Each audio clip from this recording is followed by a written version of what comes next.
día sábado pasado me tocó ver una pelea de la UFC. ¿Sí les gustan las peleas o no les gustan? Quizás para algunos es un poquito, es un deporte al final del día. Y me tocó ver una pelea de un joven originario de Chiapas. No sé si realmente es de Pijijiapan o de dónde, pero este chavo me llamó muchísimo la atención porque le tocó pelear contra un ucraniano que era experto en jiu-jitsu. Tú sabes, esta parte de las llaves y de todo esto, y tenía un récord de someter a sus oponentes a través de esta área. Los sometía, los dormía, los mandaba directamente a dormir. Entonces me llamó mucho la atención este joven llamado Ronald Rodríguez. Empezó bien el primer round. Yo lo vi como que empezó bien, pero algunos expertos y todos los que estaban narrando la pelea decían que en ese round se lo había llevado el ucraniano. En el segundo round, ya a punto de acabar el segundo round, así como en ese tipo de películas donde falta poquito tiempo, ya faltaba, no sé, creo que unos 20, 30 segundos para que terminara la pelea. Este cuate, el chiapaneco, hizo un movimiento que me llamó muchísimo la atención, el movimiento que hizo, y terminó sometiendo al experto con la misma fórmula, con el jiu-jitsu. Lo terminó dominando y estaba el conteo 10, 9 para que se acabara el segundo round. Para que se acabara el segundo round, 10, 9, 8, 7, y ya lo tenía bien sometido. Y faltaban 3 segundos, 2 segundos, cuando él hace esta señal de que se rinde. Fue la locura completamente, porque acababa de debutar, el chiapaneco acababa de debutar en la Arena México, en las mejores peleas que hay en la UFC. Entonces fue una noticia muy grande, y viene la persona que entrevista, llega y le ponen el micrófono y le dicen: oye, ¿qué se siente haber ganado en tu debut aquí en México? Y la contestación fue: bueno, yo la verdad me siento un campeón. Dijo así: yo la verdad me siento un campeón porque hace unos años estaba vendiendo gelatinas en los camiones en Veracruz, y el día de hoy yo me encuentro ganando en mi debut. Para mí esto es más que un logro. Para mí, yo soy un campeón. Entonces me llamó muchísimo la atención, y me hice una pregunta: ¿cómo este joven pudo romper los pronósticos que tenía en contra? ¿Alguien me está siguiendo con lo que estoy diciendo? ¿Cómo ese joven pudo romper con los pronósticos? Porque nadie daba nada por él. Todas las apuestas estaban a favor del ucraniano. ¿Cómo es que él pudo? Incluso los expertos señalaban directamente, aún antes de la pelea, señalaban que el ucraniano era el que más posibilidades tenía de ganar. Pero como un joven, y no importa si era de Chiapas, Oaxaca, el punto es que era chiapaneco, pero si fuera de Oaxaca, de donde sea, ¿cómo es que él en su debut pudo ganar? ¿Cómo es? Entonces me metí a investigar. Me puse a investigar, y por favor préstame toda la atención en los siguientes 30 minutos. Me puse a investigar acerca de él, y resulta que cuando tenía, no sé, 4 o 5 años, su papá se fue a Estados Unidos en búsqueda de una mejor vida. El punto es que él, el chico, el niño, y su mamá nunca volvieron a ver a su papá. Entonces, ante la necesidad, ante las carencias, ante el hambre que estaban viviendo en Chiapas, decidieron irse a otro lugar. Se fueron a Coatzacoalcos, se fueron a Veracruz. Y de los 10 a los 12 años, el niño de 10 a 12 años se subía en los camiones de Coatzacoalcos a vender gelatinas. Esa era su vida. Muy temprano sacaba todas sus gelatinas y se iba a vender en los camiones. Por supuesto que no es nada denigrante, pero a lo mejor podríamos estar pensando que en un niño de 10 a 12 años seguramente debería estar en la escuela, no trabajando, ¿verdad? Pero pues esta era la realidad. De los 10 a los 12 años se le tocó trabajar vendiendo gelatinas en los camiones. Si no las acababa, se subía en otros camiones y así continuamente iba de camión en camión. Cuando cumplió 15 años, descubrió que había un deporte, MMA, las artes marciales mixtas. Entonces él en este deseo de querer estar en este deporte, decidió cambiar de trabajo. A los 15 años comenzó a trabajar como chalán de albañil, allá en aquella ciudad de Coatzacoalcos. Comenzó a trabajar ahí como chalán de albañil, pero venían otros retos. Los retos, escuchen chicos y todos, por favor, que los jóvenes me presten atención aquí y los adolescentes. 15 años trabajando como chalán de albañil, ¿sí? Venían otros retos, porque él quería triunfar. ¿Él quería qué? Él quería triunfar y tenía nuevos retos. Los retos es que a lo mejor algunos de ustedes lo saben, a lo mejor no. En la escuela donde mi esposa y yo estudiamos teología y estudiamos en el Centro de Formación Ministerial, que iba incluida la teología, pero muchas otras cosas.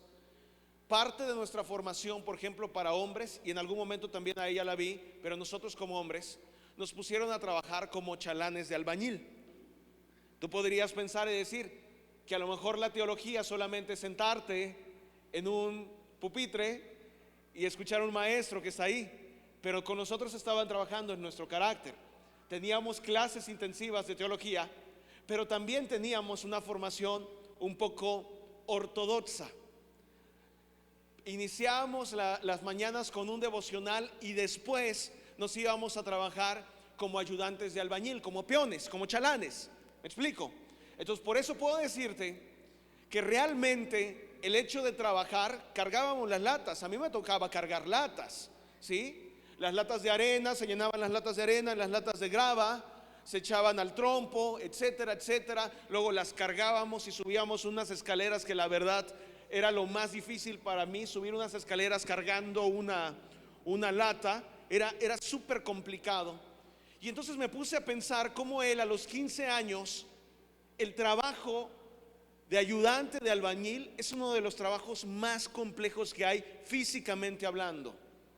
Es bien difícil, bien complicado. Él tenía 15 años y cuando venía su semana de que le pagaban, lo que hacía con su semana es que le alcanzaba justamente para poder ir a los entrenamientos, pagar su entrenamiento y nada más.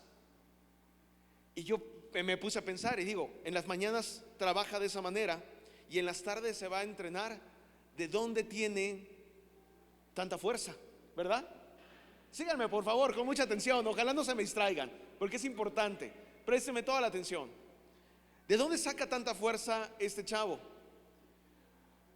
Pero la necesidad, ¿no? Él decía que le alcanzaba para ir a algunas peleas, le alcanzaba para los entrenamientos y para algunas peleas. Entonces, a la edad de 16 años, con 200 pesos en su bolsa, se fue a la Ciudad de México en busca de nuevas oportunidades. A los 16 años y a los 24 años, él debuta el 25 de febrero de este mismo año. Él debuta en la Arena México, en una de las carteleras más importantes para los mexicanos, porque pelearon otros de renombre, ganando en su debut contra uno que no tenía posibilidades. A los 16 años él salió de Coatzacoalcos, Veracruz, con una maleta llena de sueños, con una maleta llena de esperanza, con una maleta de que realmente podía llegar a hacer algo. Y es así como muchas veces nosotros caminamos en la vida. Y qué bueno si tú eres un adolescente, eres un joven o eres una persona adulta que siempre va cargando maletas llenas de sueños, maletas llenas de esperanza, de confianza de que algo va a ser. A los 16 años llega a la Ciudad de México y a los 24 años él debuta en la Arena México. ¿Qué fue? ¿Qué es lo que sucedió? No sé, yo me pregunto, digo esto, no sé si sean miles de personas o quizás millones de personas, de jóvenes que tengan este mismo sueño u otro sueño de trascender.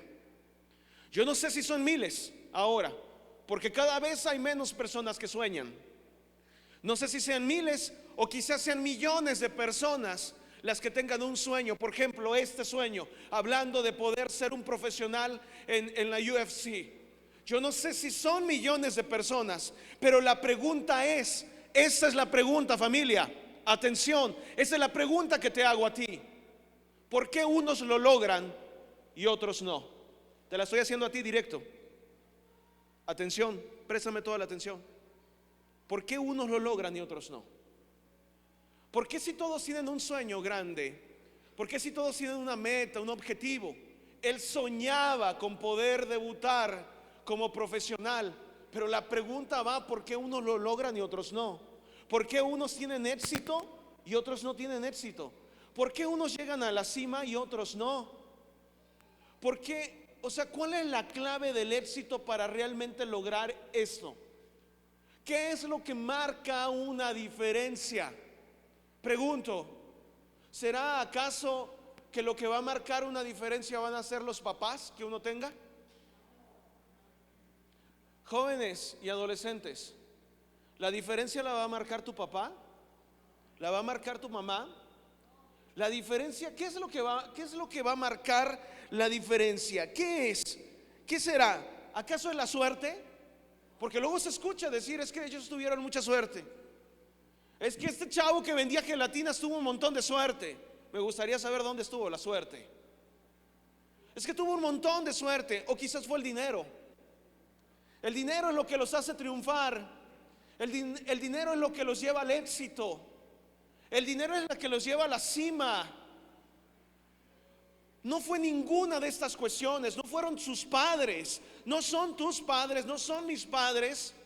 No es la suerte y no es el dinero. Si hay algo que va a hacer que tú puedas lograr lo que sea en la vida, se llama hambre. Esto es el hambre. Es lo que abre oportunidades, es lo que nos hace correr hacia la meta. El hambre de triunfo, el hambre de poder lograr algo en la vida. Hay muchas personas que hoy carecen de esto que se llama hambre. Así que aquí tienes la respuesta del por qué este chavo de 24 años en su debut en la Arena México le terminó ganando a un experto en su misma área, el jiu-jitsu. ¿Por qué? Respuesta, ahí te va, tómalo, agárralo. Nunca vas a poder ganarle a alguien que tiene más hambre que tú.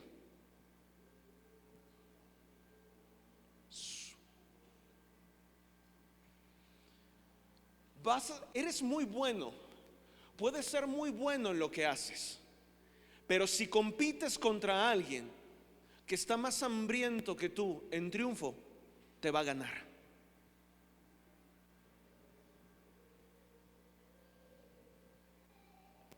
Si hay alguien, tú estás y a veces todos estamos en esta posición donde nos sentimos cómodos porque a lo mejor somos buenos en algo que hacemos.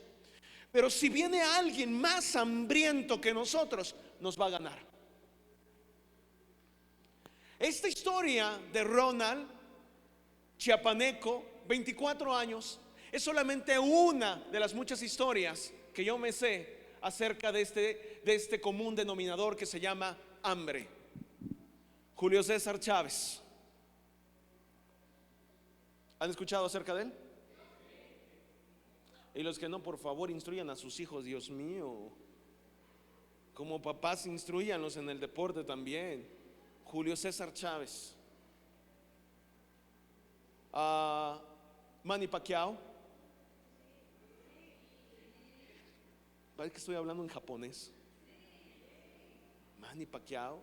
Dos señoras por aquí, los demás nunca en su vida han prendido una televisión. Dios mío. Cristiano Ronaldo. Ay. Sí, pero lo que tú no sabías quizás de estos tres que acabo de mencionar es que a los tres les tocó pasar hambre, tener hambre, tanto física como hambre de triunfo, hambre de triunfar, hambre de aspirar y llegar a la cima. Yo recuerdo las historias, y si tú has leído, yo recuerdo la historia, por ejemplo, de Cristiano Ronaldo. Hoy ves un tipo exitoso en lo que hace, pero sabes que ese cuate buscaba comer de lo que fuera, y había una señora, no sé si fue en McDonald's o donde, ahí en Portugal, le sacaba algunas sobras para que él pudiera comer. Este tipo que hoy lo vemos en la cima, y que no tiene nada que ver con el aspecto si es creyente o no es creyente. Estamos hablando de historias de éxito y de triunfo. Cuanto más la persona que cree, ha decidido creer en Jesucristo, debería tener un objetivo. Y ese objetivo es siempre tener en su vida hambre de ir por más. Hambre de ir por más. Hambre de no conformarte. Este cuate, Cristiano Ronaldo, comía de las sobras. Manny Pacquiao dormía en la calle, era un hueso completamente, en la calle literalmente. Él tiene, hay videos, ojalá lo puedas buscar, hay videos de él. A mí me impacta su vida y cómo se convirtió en campeón mundial indiscutible. Una historia de éxito tremendo. Manny Pacquiao, por cierto, sí es cristiano. Tremendo. Pero déjame preguntarte, aquí viene lo bueno. ¿Y qué tal sus hijos? ¿Y qué tal sus hijos de ellos? Fíjate, hambre, lo que hace el hambre, BC, los que ya están satisfechos. Porque ¿sabes qué? El papá dice: yo no voy a querer que ninguno de mis hijos carezca, pero de nada. Y yo no quiero que lo toque ni el pétalo de una rosa. No quiero que le sople el aire. Lo voy a cubrir de todas las maneras como yo no pude estar. Pero ¿sabes lo que te llevó a ti, papá? ¿Sabes lo que te llevó a ti, el nombre que sea del deporte que sea? ¿Sabes lo que te llevó a ti a la cima? El hambre que tenías de triunfo. El hambre que tenías, tanto física como espiritual, o como en este sentido mental de querer alcanzar ciertas cosas. Pero entonces vienes y agarras a tu hijo, que nunca, yo no quiero que tenga ningún tipo de carencia. Qué bueno. Porque alguno a lo mejor podría estar diciendo: no, pero es que no, nuestra labor como padres, sí. Pero ¿qué pasa si tú no le enseñas a tu hijo a tener hambre en algunos momentos? Siempre va a estar satisfecho y nunca va a tener objetivos como quizás tu papá los tuviste, como quizás tu mamá los tuviste o los tienes. ¿Ves a los hijos de ellos? Al Junior, Chávez Junior. Tú sabes, algunos de ustedes saben qué es de su vida, si les gusta el boxeo. A mí me gusta mucho este tipo de deportes. ¿Tú sabes qué pasó? Ves al Junior, hijo de Cristiano Ronaldo, y tú dices: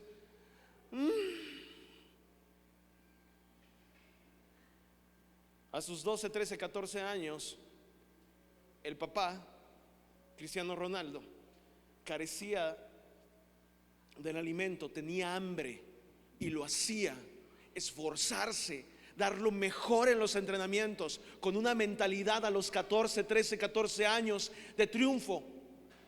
El hijo ya no.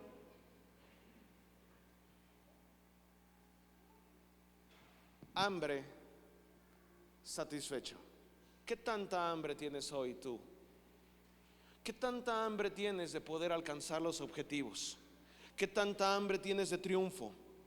Porque si tú estás satisfecho, siempre va a haber alguien hambriento delante de ti que te va a ganar. La clave en todo esto es nunca sentirte satisfecho. Y no hablo en un sentido de que Dios suple en nuestra vida y nos da paz. Hablo en el aspecto de siempre seguir avanzando con metas y objetivos. Si eso no pasa en nuestra vida, seremos más del promedio, más del promedio. Entonces, el hambre hace que nos movamos, nos hace movernos. Y ciertamente, si tú estás en tu casa y tienes hambre y no hay nadie en tu casa, tú no te vas a quedar sin comer, ¿cierto? Vas a hacer lo que sea necesario para poder comer ese día, para poder suplir algo ahí en tu estómago, que sientas que tu estómago tiene algo. Es decir, te vas a mover. Piénsalo, el hambre te hace moverte. El hambre va a hacer que ocurran oportunidades en tu vida. Si estás satisfecho en cualquier área, olvídalo, tranquilo, no va a pasar nada. Pero si tienes hambre, se van a abrir oportunidades, porque el hambre te va a hacer correr a buscar oportunidades. El hambre, Mateo capítulo 5, versículo 6.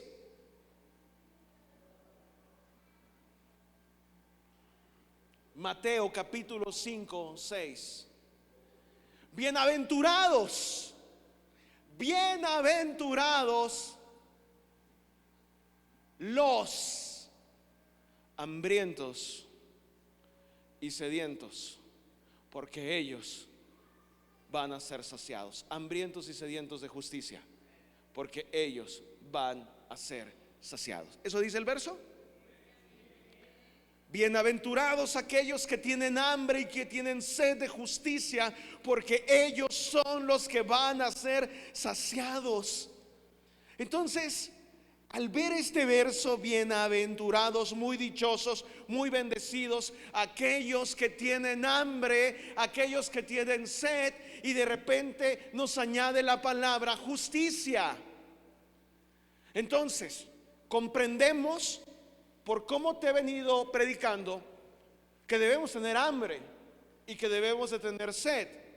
Y el verso nos dice, bienaventurados aquellos que tienen hambre y sed, pero nos añade una palabra más, y la palabra que nos añade es justicia.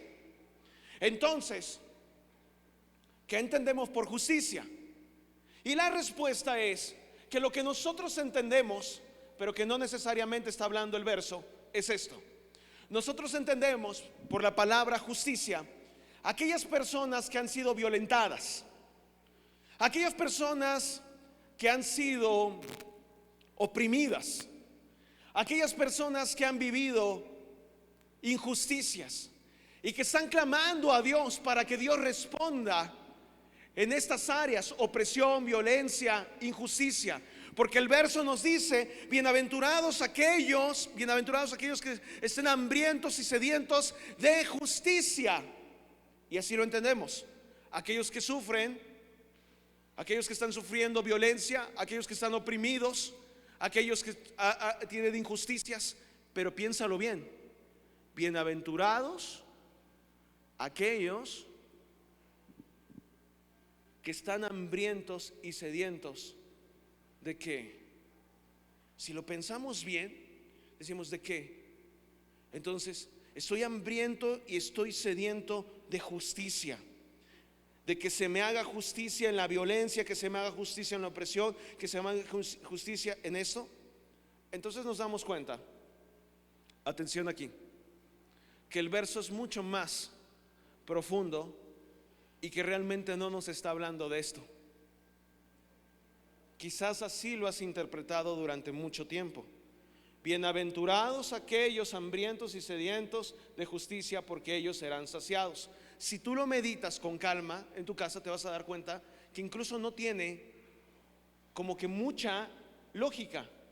Bienaventurados aquellos hambrientos y sedientos de justicia. Entonces, hay tres cosas a las que se refiere este verso y sobre todo la palabra justicia. Número uno, bienaventurados aquellos hambrientos, aquellas personas que estén hambrientas y sedientas de esto que se llama, esta parte que se llama rectitud moral. Fíjate qué interesante. Bienaventurados aquellos que estén hambrientos y sedientos de una rectitud moral y espiritual. Ese es el punto número uno. Es decir, bienaventuradas aquellas personas que estén hambrientas y sedientas de presentarse delante de Dios aprobados. Punto. Ese es el significado número uno. Ahí te va el significado número dos de este verso. Bienaventurados aquellos que tengan un anhelo profundo,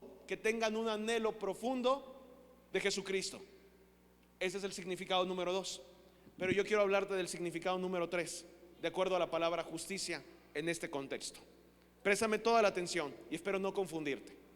La escritura dice: bienaventurados, muy dichosos, muy bendecidos aquellas personas hambrientas y sedientas de justicia. Esto quiere decir, aquellas personas que estén hambrientas y sedientas de la gracia de Dios.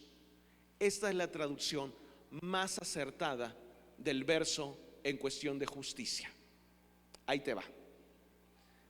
Nuevamente, bienaventurados, muy dichosos aquellos que estén hambrientos y sedientos de la gracia de Dios, de las promesas de Dios, de la santidad de Dios, de la sanidad de Dios, de la provisión de Dios, de la libertad de Dios, porque esto que te acabo de decir engloba la palabra justicia. La justicia de Dios se refleja en la vida de la persona a través de su gracia.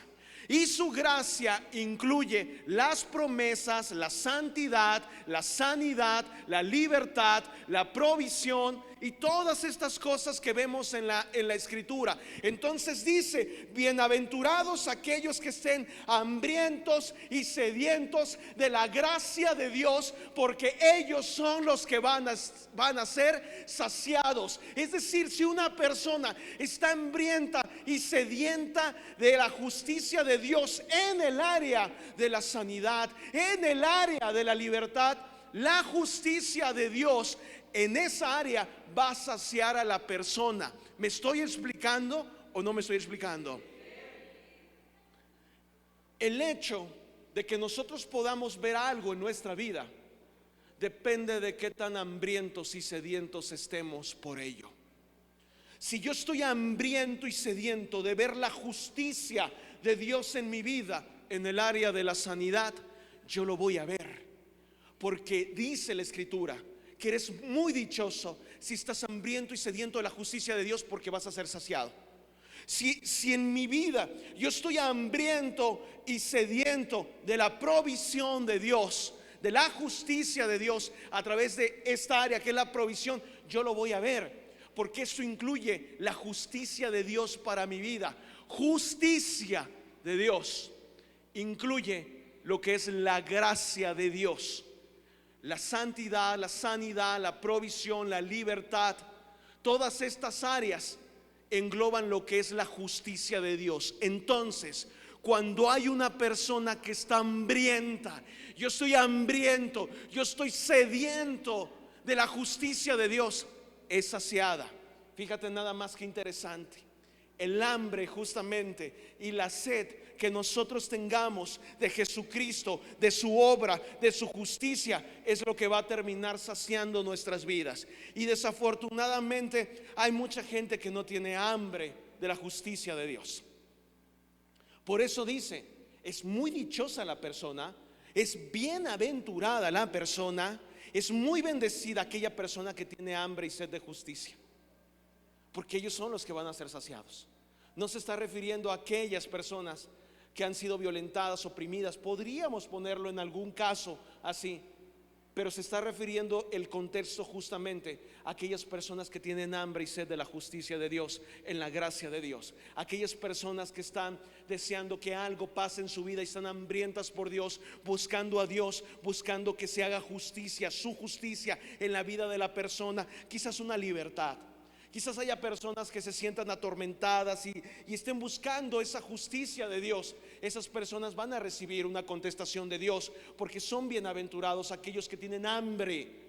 El hambre, la sed te hace buscar desesperadamente a Dios. Y por eso la pregunta de hace ratito fue: ¿qué tan hambriento tú estás? ¿Qué tan hambriento estás? Mateo capítulo 5 versículo 6, conclusión de este verso. Bienaventurados los que tienen hambre y sed de justicia. Aquellos que tienen hambre y sed de justicia, porque ellos van a ser saciados. ¿Cuántos de los que están aquí tienen hambre y sed de justicia? ¿Has visto cómo los bebés lloran cuando tienen hambre? Ellos se pueden hasta privar, los bebés, o sea, y se desesperan porque tienen mucha hambre. Entonces corre la mamá a darle de comer, a saciar su hambre. Pero 2, 3 horas después ya está llorando otra vez porque volvió a tener hambre. Y algo que es curioso: entre más crecen, más hambre tienen. Aplicado a lo espiritual es así. Entre más creces, más hambre deberías de tener, y no menos hambre. Si tú tienes menos hambre, es que hay algo que a lo mejor no está bien. Si el bebé no come, si el bebé empieza a bajar de peso, es que está enfermo y se necesita atender. Lo normal para todas las personas es que entre más crecemos, más hambre tenemos. Y cuando somos saciados, estamos buscando 2, 3, 4 horas después volver a alimentarnos. Esto es justamente lo que tendría que pasar en lo espiritual. Tú deberías y yo debería estar hambriento de ver algo distinto en nuestras vidas. ¿Sí o no?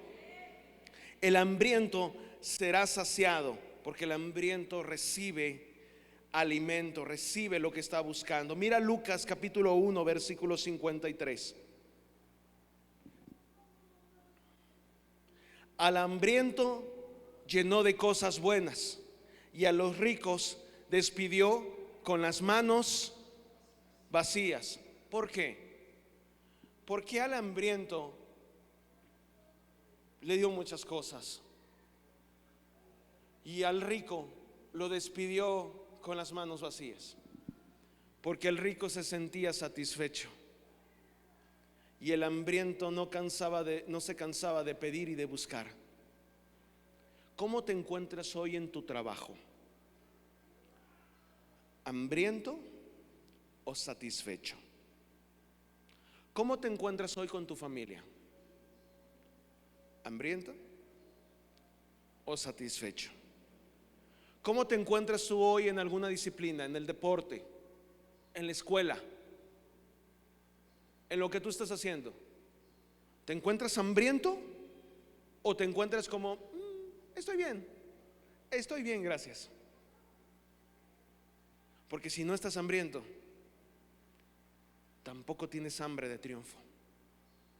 Tampoco tienes hambre de triunfo, tampoco te estás moviendo. ¿Me estoy explicando? ¿Sí? El hambre hace que Dios responda.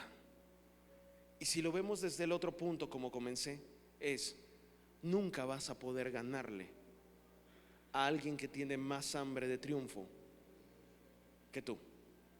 Nunca. Los hambrientos siempre ganan. los hambrientos siempre ganan. Tú de repente, bueno, no sé, alguna vez te tocó practicar en algún momento de tu vida bots. ¿Alguien aquí? Bueno, no sé si te tocó ver en algún momento, porque a mí sí me tocó ver eso, cómo a lo mejor tú estás practica y de repente llega uno que es, tú lo ves y desde que lo ves, incluso hasta físicamente así flaco, corrioso, pero con unas ganas de ganarte, que te termina ganando. Así me pasó. Por las ganas que tiene de trascender, de triunfar. Hay algo que dentro del cristianismo no se dice, porque se tiende a confundir, a mal confundir toda esta situación de no aspires a más porque es vanidad. Es hasta absurdo, porque entre más aspires, más gloria a Dios le puedes dar, siempre y cuando tus pies se mantengan en la tierra.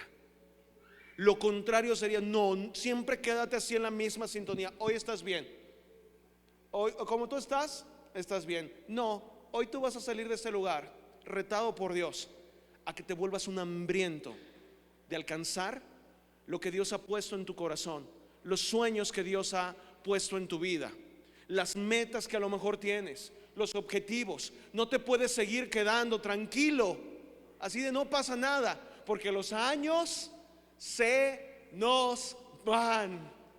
Y lo que no hagas en esta semana, lo que no hagas en este mes, quizás ya no regrese.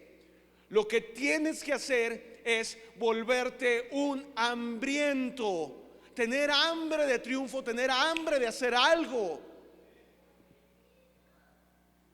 Gracias, recíbelo en tu vida. Yo quiero pensar y quiero imaginarme que están bien atentos a la enseñanza, ¿verdad? Por eso no dicen nada, ¿verdad? Mateo capítulo 9, versículo 1.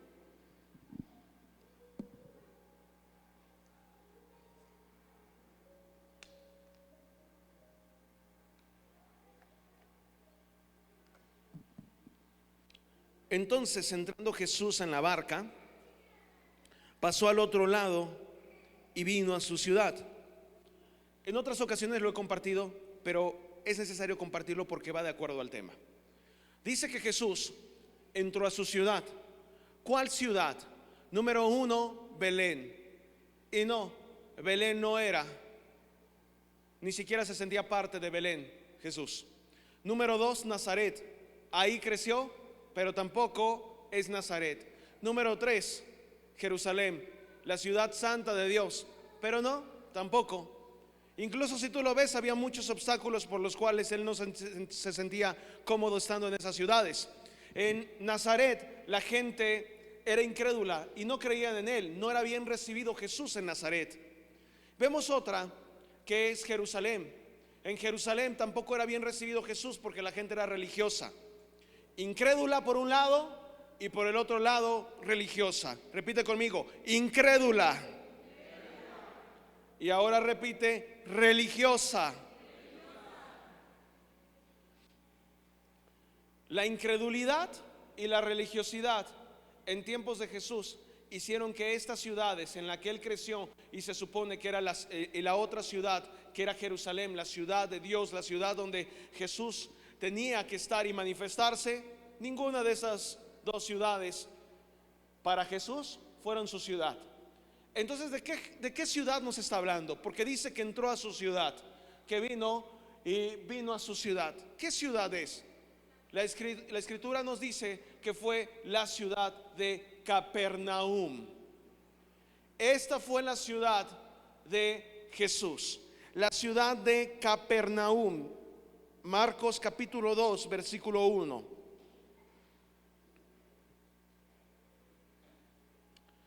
Cuando Jesús regresó a Capernaum varios días después, enseguida corrió la voz de que había vuelto a casa. Su casa se encontraba en Capernaum. Ahora, en Capernaum, curiosamente, fue el lugar donde más milagros extraordinarios se realizaron por parte de Jesús. Capernaum fue la ciudad donde más milagros de Jesucristo se realizaron, en Capernaum, y obviamente alrededor de esta ciudad que era Galilea. Ahora, ¿por qué? ¿Por qué en este lugar fue donde más milagros se realizaron? ¿Por qué alrededor de Galilea es donde a Jesús le gustaba estar? Si tú llegas a entender esto, ya entendiste toda la prédica. ¿Por qué es donde más milagros? Los ciegos veían, los sordos oían, los cojos comenzaban a danzar porque los pies se les emparejaban, los paralíticos se levantaban, los mudos hablaban, las personas con cáncer eran sanadas, las personas atormentadas eran liberadas. ¿Por qué en esos lugares es donde más milagros registra la Escritura? La respuesta es: ¿sí te acuerdas de la palabra justicia? La palabra es porque en esos lugares es donde más gente hambrienta de Jesús había. La Escritura nos dice que cuando Jesús llegaba a Capernaum o alrededor de Galilea, las multitudes se amontonaban, y entre esas multitudes había gente hambrienta. Estaba hambrienta, estaba sedienta de la justicia de Dios en sus vidas. Y la Escritura nos dice: bienaventurados aquellos que están hambrientos y sedientos, porque ellos son los que van a ser saciados. Llegaba Jesús a algún lugar y entonces las multitudes corrían. Tú podrías decir en el peor de los casos, pero no todos sanaban, pero había un montón que sí. Hay un verso bíblico donde dice que Jesús sanó a todos, y todos los que llegaron, todos fueron sanados. ¿Qué es lo que hacía que en estos lugares sí y en otros lugares no? El hambre. Siempre ha sido el común denominador, el hambre. ¿Qué tanta hambre tienes?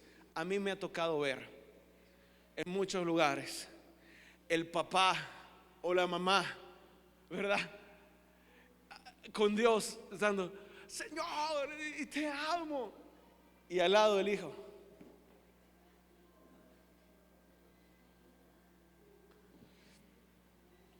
uno tiene hambre y el otro no tiene hambre.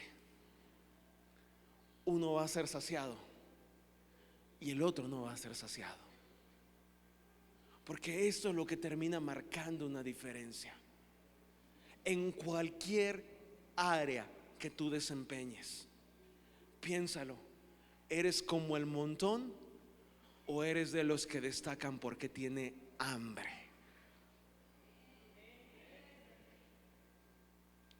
El hambre te puede llevar a la cima. El sentirte satisfecho con lo que has hecho te puede hundir. Y siempre hemos pensado, siempre hay uno más fregón que nosotros, ¿sí o no? ¿A poco tú dices: nah, yo la verdad aquí soy Juan Camaney? No, la verdad es que no. Siempre va a haber uno mejor que nosotros. Pero ¿cuál va a ser la diferencia? Si yo tengo hambre, ahí veremos. La diferencia es el hambre que tú tienes. ¿Qué tanta hambre tienes? ¿Qué tanta hambre tienes de Dios? ¿Qué tanta hambre tienes de Jesús? Las multitudes corrían desesperados para poder tener un encuentro con Jesús, porque estaba siendo atormentado, quizás su hijo, su hija, alguien ahí, y llegaban y le decían a Jesús, hambrientos de la justicia de Dios, y Dios respondía: porque son bienaventurados aquellos que tienen hambre y sed de justicia, aquellos que anhelan la obra de Jesucristo, la obra redentora de Jesús en su vida. Si hoy se desprende en ti un hambre por Dios, yo quiero decirte que va a ser lo mejor que puede suceder en tu vida. Volverte hambriento. No sé si a algunos les ha pasado que hay etapas en su vida donde buscan leer, estar leyendo la escritura, estar orando, y puedes decir: tengo hambre de la palabra, o sea, quiero más, quiero algo más, no me siento satisfecho, necesito buscar más. Y hay otras etapas en la vida donde puede pasar un día, 2 días sin que agarres tu Biblia, sin que busques de Dios. Ahí está la diferencia, que empieces a sentirte satisfecho con poquitas cosas. Hoy nosotros vamos en el devocional en el día 27 días leyendo un capítulo diario y teniendo 1 hora de oración. Te puedo decir que en estos 27 días me han sucedido cosas sobrenaturales, en verdad. Y no porque se trate de un pastor, porque también he preguntado a algunos de los que están ahí y me han comentado que han sucedido cosas bien sobrenaturales. Pero ¿sabes qué es lo que desata? El hambre. El hambre fue lo que hizo que ganara este chavo chiapaneco. El hambre fue la que hizo que las personas se vieran saciadas. El hambre, porque el hambre te hace creer. El hambre te hace creer que puedes. El hambre me hizo creer que Jesucristo podía hacer algo en mi vida. El hambre te hace creer, el hambre te puede llevar a creer, pero necesitamos tener hambre. Quiero pedirte que te pongas de pie, por favor.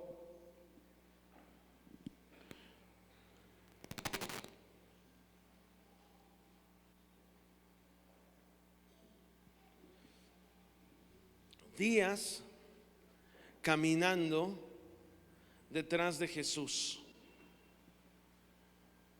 Y un día Jesús, después de haber predicado durante muchas horas y sabiendo que esas personas lo venían siguiendo, hizo que se multiplicaran a través de un muchacho, de un joven que tenía algo que dar, unos cuantos peces y unos panes. Y Jesús, partiéndola a la mitad y orando, hizo que se multiplicaran. Y lo que hizo Jesús enseguida fue decirle a sus discípulos que lo repartieran a las personas, para que el hambre de ellas, de las personas, fuera saciada. Si tú tienes hambre, vas a ser saciado. Si estás satisfecho, vas a tener carencia de muchas cosas. Quiero pedirte que cierres tus ojos y quiero que sea reflexivo este mensaje. Vamos a empezar por lo más importante. Hoy tú estás aquí, niño, joven, adolescente, adulto. ¿Qué tanta hambre tienes de Dios? Quiero que lo pienses tú ahí en tu lugar. ¿Qué tanta hambre, qué tan hambriento estás de Dios?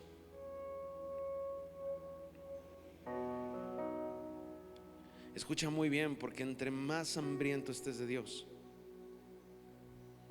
más posibilidades hay de que veas lo que tú estás deseando en lo profundo de tu corazón.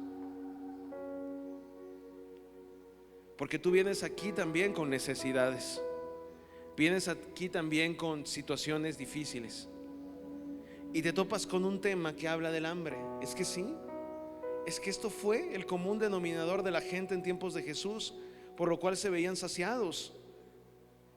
Bienaventurados, muy dichosos aquellos que tienen hambre y sed de justicia, porque a ellos Dios va a saciar. Entonces ahí está. ¿Qué tan hambriento estás o qué tan satisfecho has estado? ¿Te sientes satisfecho con tus logros? ¿Te sientes satisfecho con lo que estás buscando ahorita, Dios? ¿O se está desprendiendo más el hambre en tu vida? ¿Qué tan hambriento estás? ¿Qué tan hambriento estás en tu trabajo? ¿Qué tan hambriento estás en ese sueño que Dios puso en tu vida, en tu corazón? ¿Qué tanta hambre tienes en ese sueño? ¿Cuándo fue la última vez que agarraste las maletas y metiste la fe en esas maletas? Metiste tu sueño y caminaste diciendo: se va a cumplir, y empezaste a dar los primeros pasos de fe. ¿Cuándo fue la última vez que metiste en las maletas la fe y los sueños, creyendo que se iba a cumplir, porque estabas hambriento de ello, porque tenías hambre? ¿Cuándo fue la última vez? ¿Qué tan hambriento estás por conseguir cosas? Perdón, pero es que hay mucho cristiano conformista. No aquí, no me refiero a nadie en particular, y en general todos a veces somos así. Somos conformistas con lo que vemos, con lo que escuchamos. Nos conformamos con ello, y no. Jesús nunca le enseñó a sus discípulos a parar, siempre les dijo que continuara. Aún en las equivocaciones, aún en los errores, Jesús les extendía la mano y los levantaba. Pero ¿qué te ha hecho parar a ti? Todos los años que tuve como cristiano, eso no cuenta. Ahora, ¿qué estás haciendo?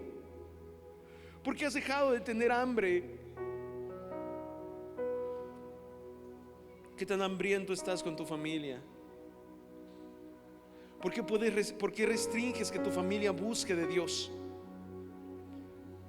¿Por qué crees tener siempre la razón en todas las cosas?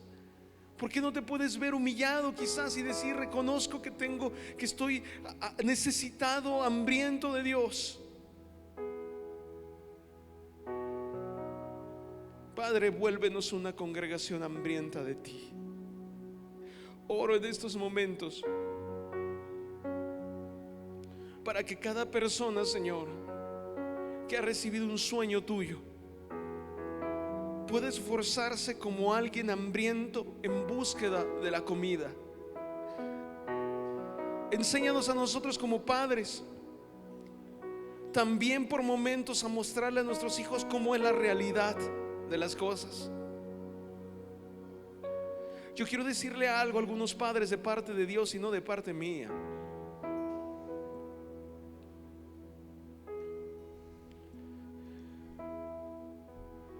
Necesitas mostrarle a tus hijos la realidad. ¿Cómo te ha tocado? ¿Cómo te tocó meter las manos al lodo? ¿Cómo te tocó meter los pies ahí? Estás tratando de librarlo de tantas y tantas cosas que estás obstaculizando que ellos lleguen a tener hambre. Puedes tomarlo, puedes dejarlo, es asunto tuyo. Pero si algo va a sacar adelante a las personas es esa hambre por Dios, esa hambre de triunfo también. Señor, este es tu tiempo.